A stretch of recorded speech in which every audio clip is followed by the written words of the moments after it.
Assalamualaikum warahmatullahi wabarakatuh. Salam olahraga. Senang sekali gua Abdul Haris bisa ketemu teman-teman lagi. Dan kali ini kita bakal bahas review pertandingan antara tim nasional Indonesia U23 lawan Brunei U23 ya. Kemarin kita udah sama-sama nonton ya dari Stadion Utama Gelora Bung Karno bahwa Indonesia pesta gol menang telak 8-0. Ya, ini hasil yang memang menggembirakan tentu.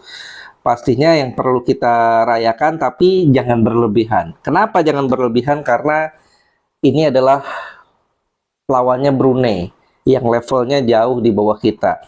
Dan juga sebagai sebuah debut, ini debut yang cukup positif ya dari pelatih Gerald Vandenberg. Ini adalah laga pertama dia bersama timnas U23 ya.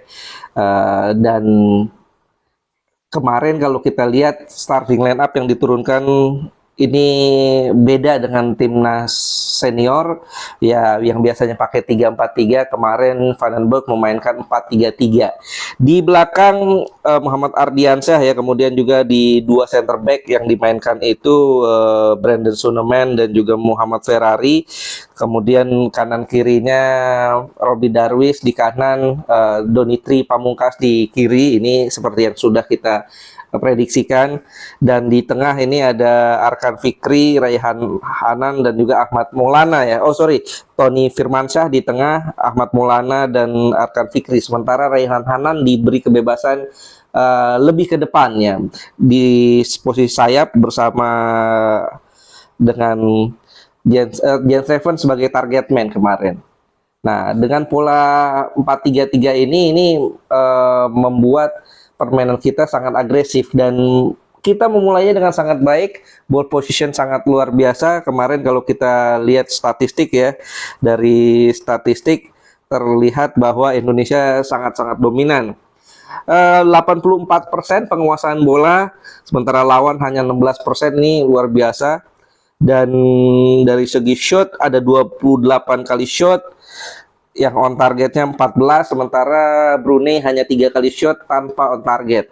Nah, ini sebuah hal yang positif. Tapi kemarin yang jadi catatan gue, ada perubahan ya, pergantian langsung di babak pertama. Kita cetak 7 gol, di Jens Steffen 5 gol, kemudian juga Arkan Fikri 1 dan Raihan Hanan 1. Baru kemudian di babak kedua hanya 1 gol tambahan dari Jens Steffen. Jens Steffen 6 gol total. Yang jadi catatan kemarin di awal babak kedua setelah kita turun minum, pelatih Gerald Vandenberg langsung melakukan pergantian yang cukup banyak. Ada 5 orang langsung diganti ya. 4 orang langsung diganti.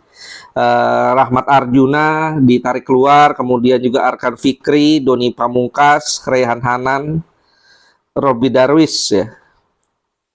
Robi Darwis ditarik di menit 76.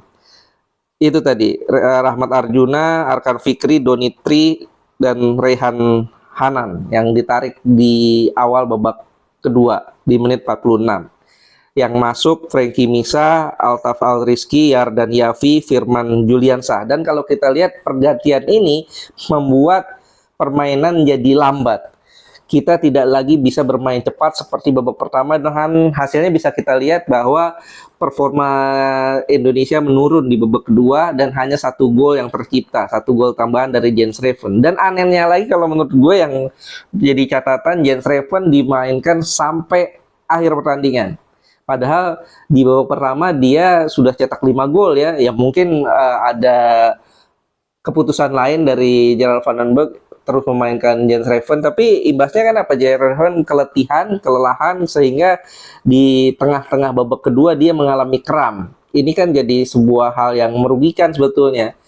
Padahal kita menangnya sudah cukup jauh, 7-0 saat di babak pertama. Harusnya Jens Steffen ditarik keluar, dan di bangku cadangan kan ada Hoki Caraka juga yang bisa masuk. Dan lawan Brunei ini kita sudah menang banyak. Kenapa Jens Steffen terus-menerus tetap dimainkan ya? Dengan dia sudah cetak 5 gol, sehingga akhirnya dia mengalami kram dan mudah-mudahan sih tidak terlalu berimbas banyak ya saat nanti kita lawan Filipina dan Malaysia.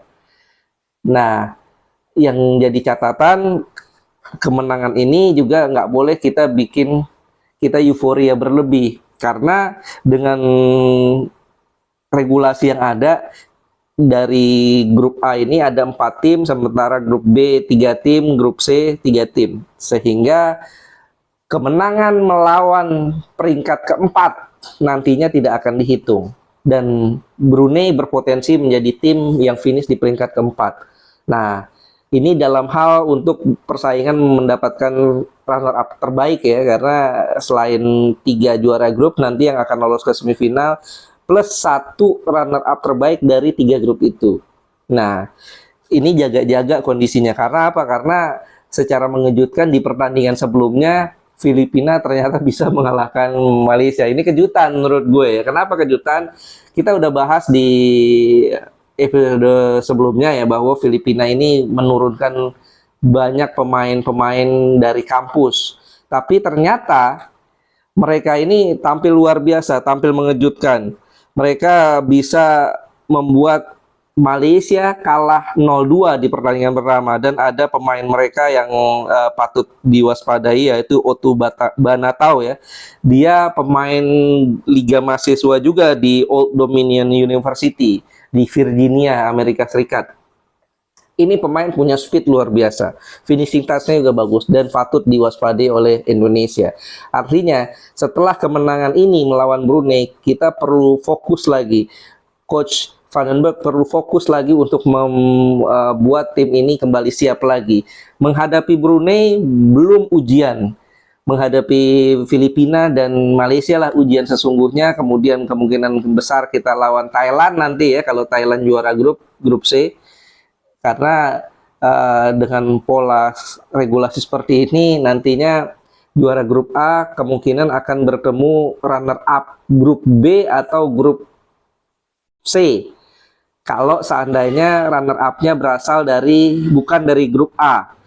Tapi kalau kita lihat di atas kertas, dari grup A, B, C, kemungkinan besar Malaysia yang akan finish sebagai runner up dari grup A, sehingga Indonesia tidak akan menghadapi runner up grup B dan grup C, tapi akan menghadapi juara grup C. Nah, ini berarti Thailand yang berpotensi besar menghadapi Indonesia di semifinal nanti. Tapi lupakanlah semifinal. Sekarang kita fokus dulu bagaimana caranya menang lawan Filipina, melanjutkan tren positif ini. Inilah yang harus betul-betul diwaspadai oleh Gerald Vandenberg. Jangan meremehkan Filipina. Ternyata Filipina bisa tampil mengejutkan, mengalahkan Malaysia, dan dengan kondisi kekalahan Malaysia ini membuat mereka akan mati-matian melawan Indonesia di pertandingan terakhir.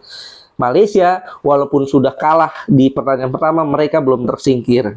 Kalau mereka lawan Brunei menang, lawan Indonesia menang, kans mereka untuk lolos masih sangat terbuka. Jadi ini warning buat Indonesia untuk tidak main-main, untuk betul-betul fokus, serius, membenahi segala kekurangan yang ada. Dan selain kemarin juga perubahan pemain membuat ritme permainan sedikit menurun. Kemarin juga terlihat kita beberapa kali mendapatkan counter attack dari Brunei Darussalam ya. Ini baru Brunei Pak, baru Brunei bos, sehingga masih bisa kita antisipasi. Jangan sampai counter attack itu membuat kita kelabakan saat lawan Filipina dan Malaysia yang kualitas pemain-pemainnya, kualitas pola mainnya lebih baik dibanding Brunei. Ini yang harus diperhatikan oleh Gerald Vandenberg. Oke, segitu aja konten kita kali ini ya. Mudah-mudahan Indonesia bisa kembali meraih kemenangan lawan Filipina nanti, dan juga menghadapi Malaysia di tanggal 21, lawan Filipina tanggal 18 di hari Jumat jam 8 malam juga di Stadion Utama Gelora Bung Karno. Sementara lawan Malaysia nanti di GBK juga, mainnya tanggal 21 ya, hari Senin jam 8 juga. Kita dukung maksimal perjuangan Garuda Muda agar bisa kembali meraih trofi di Piala AFF ini atau Asian Under 23 Championship. Terima kasih atas atensi teman-teman semua. Silahkan kasih komentar, menurut lo gimana gaya bermain Indonesia di tangan Vandenberg, dan menurut lo bagaimana, sejauh mana langkah Indonesia bisa berjaya di turnamen ini. Terima kasih atas atensi semua, teman-teman semua. Abdul Haris pamit. Salam olahraga. Assalamualaikum warahmatullahi wabarakatuh.